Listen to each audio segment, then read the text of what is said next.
Maimonides' teachings, we are learning the laws of inheritance, biblical laws of inheritance.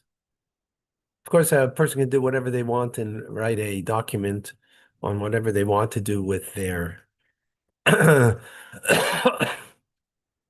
with their estate.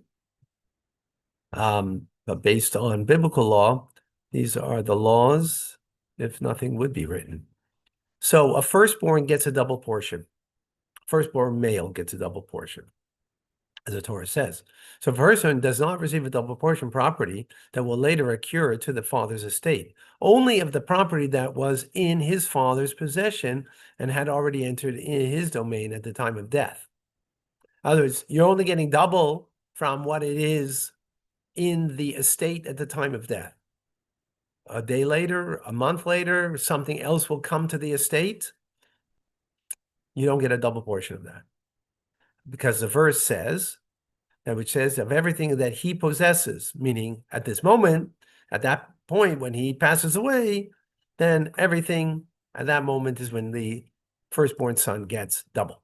What is implied if one of the people whose estate the father would inherit dies after he did, the firstborn and the ordinary son receive equal shares. Similarly, if the father is owed a debt or he is owed a ship at sea, own the ship at sea, all the sons share of inheritance equally, because it's not part of the estate at that moment.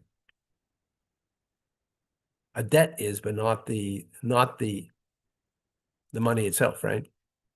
If a father left his sons a cow that was rented out, hired out, or it was pastured in an open territory and it gave birth, the first one receives a double share of it and if its offspring. That you would get. Interesting.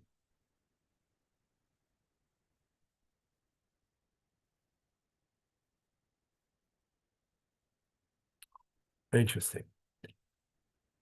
If one of the colleagues of the person's father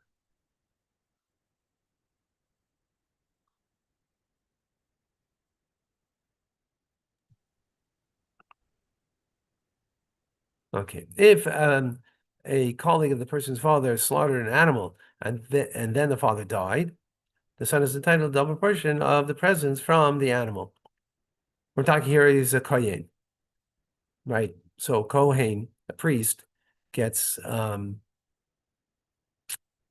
since it was something that was given to his father as a kohen, so he would get a double portion of that. A firstborn does not receive a double portion of an increase to the value of the estate that accrued rather after the father's death. Instead, he should have the value of that increase assessed, and he should give the financial equivalent of the difference of the two ordinary sons. The above applies provided that the property undergoes a change. Budding grain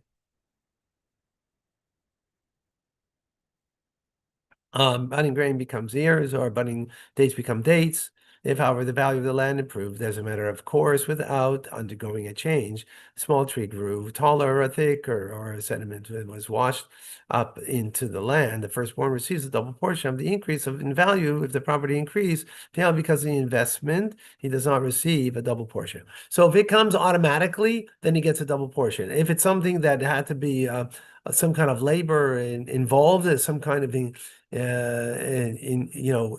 engagement involved to create that, then he doesn't get a double portion. He gets a regular portion like the other brothers. That's okay, folks. I just wanted to learn something because I have to